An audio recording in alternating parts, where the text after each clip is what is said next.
Hello YouTubers, Alaska Prepper here. Well, my second video of the day, ladies and gentlemen, but this is something that I came across yesterday, and I'm going to show you exactly what I mean about that. But first, let me go ahead and talk about this for a second to set it all up. So, everyone is saying the reason that the government is shut down is that they don't have the votes to pass the continuing resolution, right? That's the reason the government is shut down. And that's why a lot of people, if you go online and take a look through social media, are freaking out that they're not going to get their SNAP benefits and for other services that the government provides while the government is not shut down.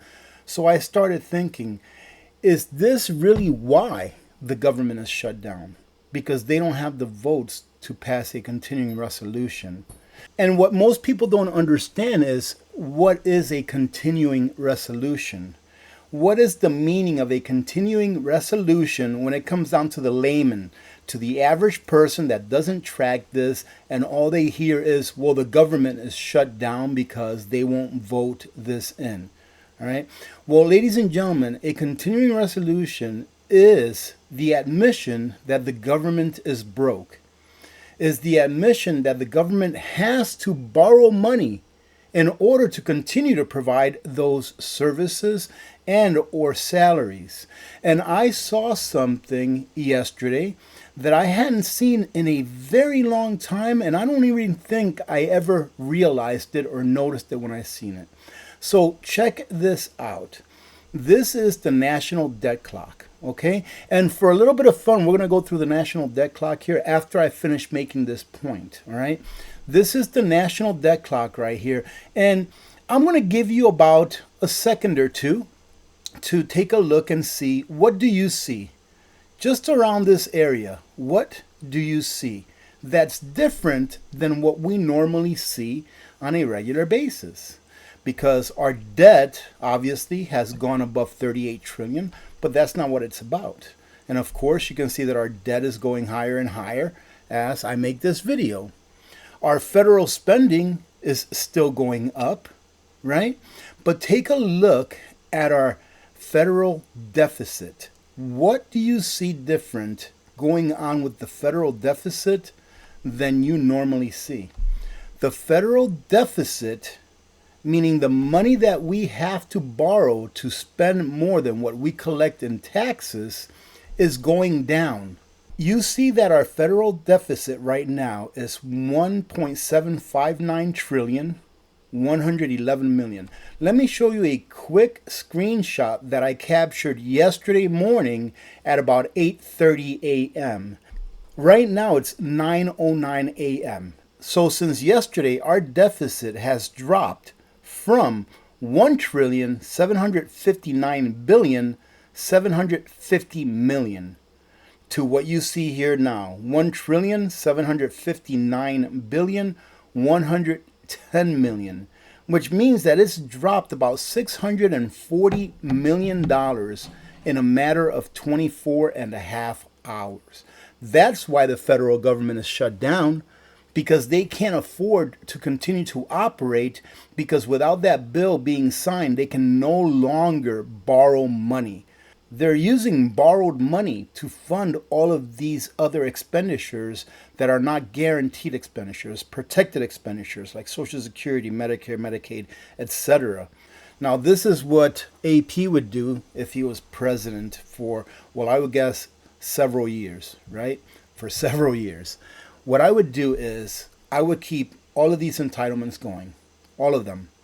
However, the first year, I would put this word out and everyone would know it, all right?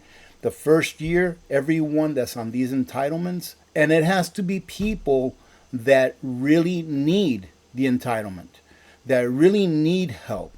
If you're elderly, if you're a disabled vet or a disabled person, you know, and you're willing to work and stuff like that, then you apply for it. And then if it's justified that you get this entitlement, then you get this entitlement. Because in all reality, we do have to take care of our own. So we have to make sure that our people are taken care of before we send money to all of these other places that we normally send money to, of which we still are, ladies and gentlemen. We're still sending money to a whole bunch of places that we shouldn't be sending money to. However, I digress. So what I would do is I would start reducing the entitlements in percentages every year for like 5 or 6 years. Let's say, for example, we reduce entitlements by 20% every year until they're 0%. By the time that you're done with that, you should be able to be on your feet. It should be a hand up and not a hand down. And of course, those people that really need the help, like if you're disabled, or if you're an elderly that's maybe living on Social Security and there's no way that you can go back to work or work, period, then of course we have to take care of our own, ladies and gentlemen.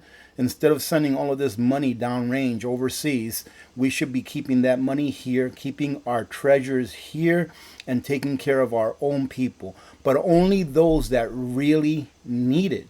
Because just like I've read somewhere, and I'm sure you have too, he who does not work shall not eat. And for those of you that are asking, because I asked myself the same thing, well, if we're not borrowing any money, then why is it that the national debt keeps going up? Because you can see it's ticking forward, right? Well, I believe that's because that's accounting for the interest on the money that we currently owe. So every second that goes by, I mean, look at this.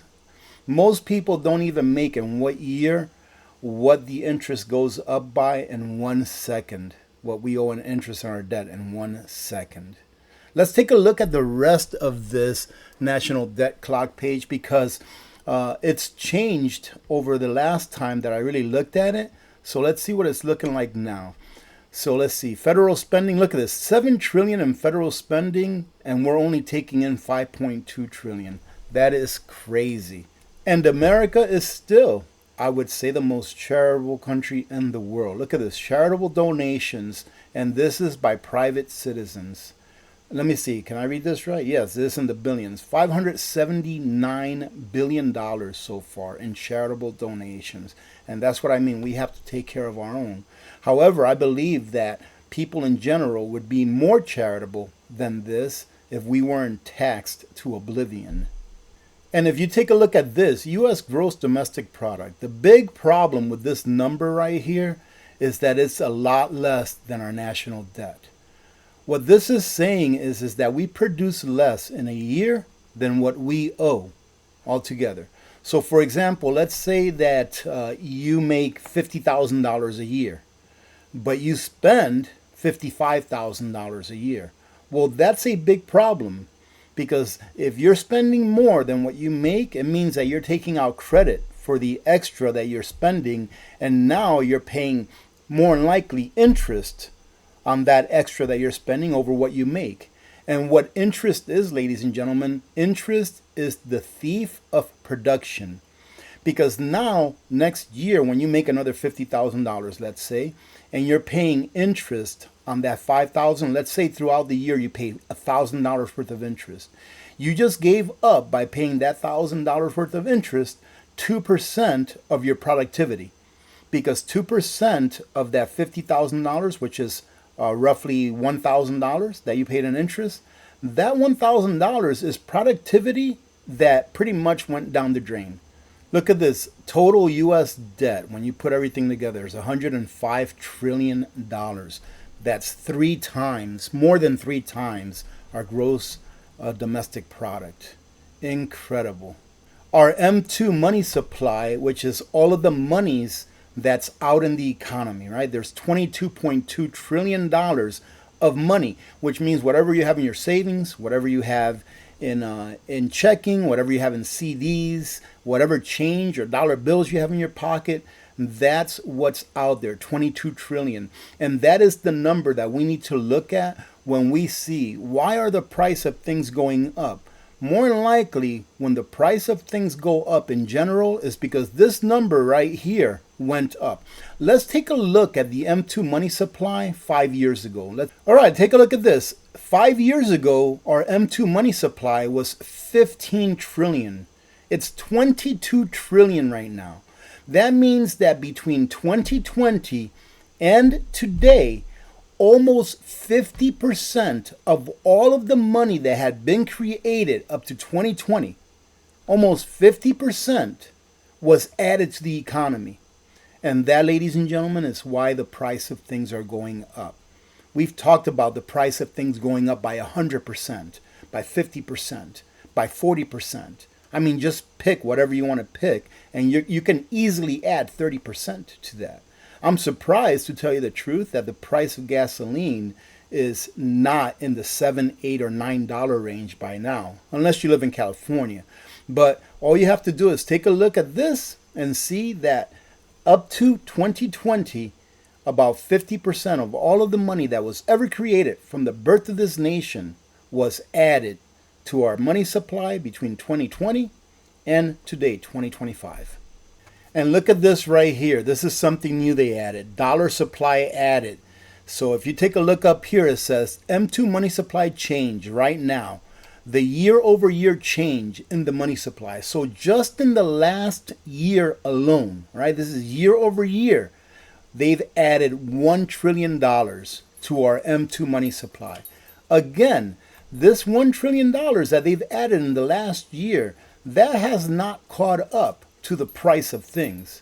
Inflation is a leading indicator that tells you, hey, since they added $1 trillion to the money supply, which equals to about 5% of the total money in the system, then you can see that inflation and the price of things will end up going up in the next 6 to 18 months just because of the money supply being added.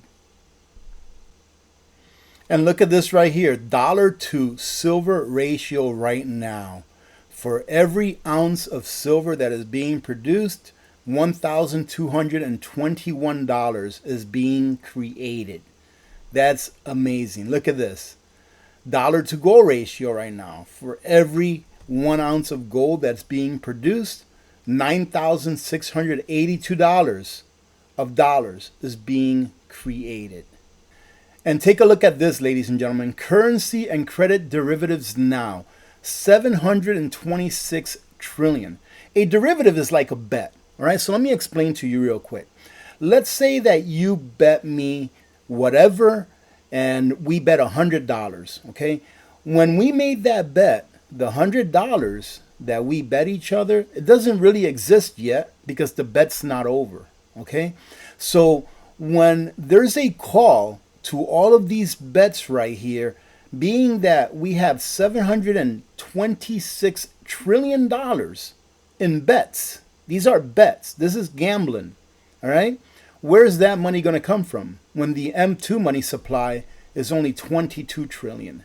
Where is all of this money going to come from when these bets fall apart? When the money supply is only 22 trillion? You have to get prepared and stay prepared. And who suffers when a fiat currency fails?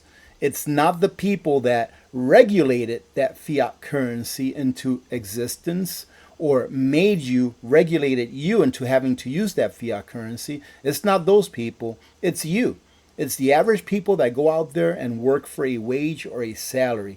The people that caused the problem usually go away unscathed, meaning that they can still eat, they still have a house to live in, etc. So at the very minimum, be basically prepared. Have those things that you need for an extended period of time. Doesn't have to be fancy. Have a great day, ladies and gentlemen. Have a great rest of your week. I hope that you have a great weekend ahead. God bless every one of you. God bless America. I love you all. I'm Alaska Prepper. I'm out.